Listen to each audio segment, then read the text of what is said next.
All right, let's talk about this game. Friday night in Milwaukee, right? You've got the hometown Bucks, one of the best teams in the league, and they're hosting this super hot Knicks team.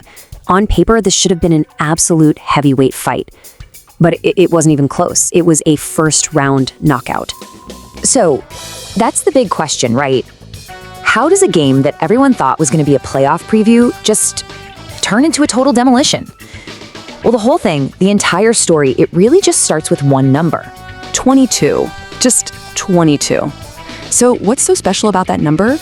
Well, it was the tiny spark that basically lit the fuse for the whole explosion. Yup, 22 points. And that was all from one guy, Jalen Brunson, in just the first quarter.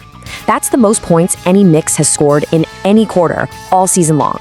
And right then and there, you knew this night was going to be something different.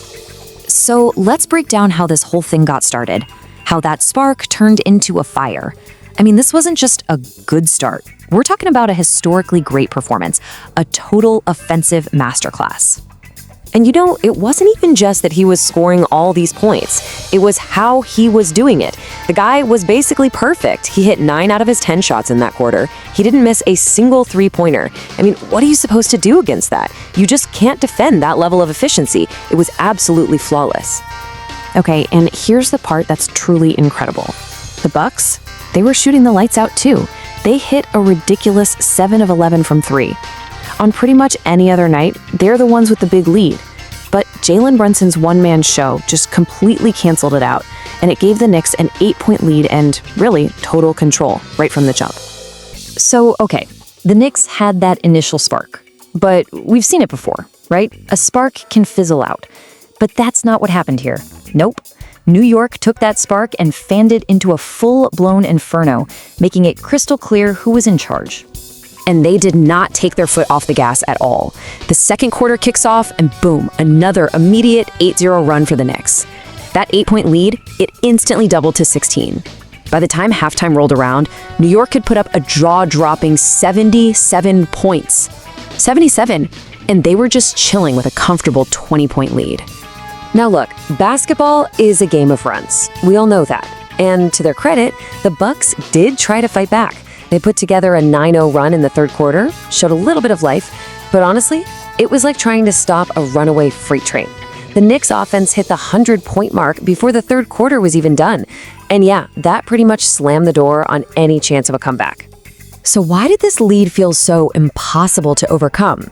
Well, it wasn't just about one guy anymore.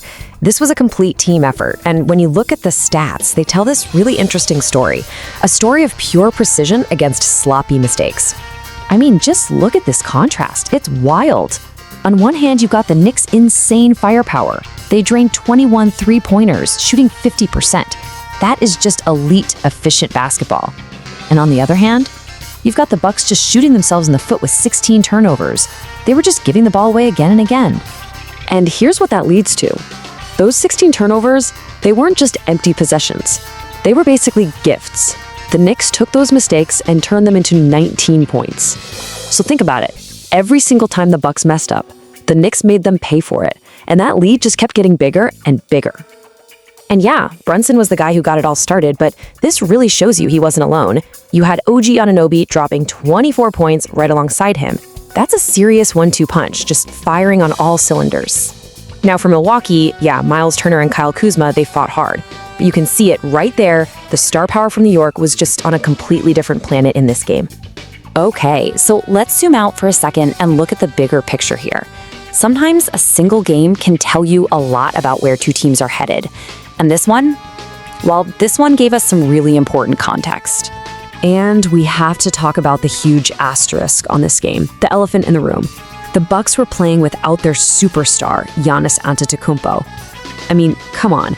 You take a two-time MVP out of the lineup for his 14th game in a row, that is a massive, massive deal. And there's just no question they felt his absence on both offense and defense. But hey, a win is a win, right? And this one was a biggie. It wasn't just about the lopsided score. This win meant the Knicks officially won the season series against the Bucks, 2-1. That's a huge deal for tiebreakers down the road, not to mention just a major shot of confidence. So yeah, in the end, that's exactly what this was. A good old-fashioned blowout. A 29-point win on the road against a really good team. The final score tells you everything you need to know, 127-98. Just a totally dominant performance from the opening tip to the final buzzer. And that leaves us with the big question, doesn't it? Was this a real statement win? A sign that the Knicks are hitting their stride at the absolute perfect moment? Or was it just a really bad night for a Bucks team that was missing its best player? You know, the answer to that question could end up deciding who comes out of the East.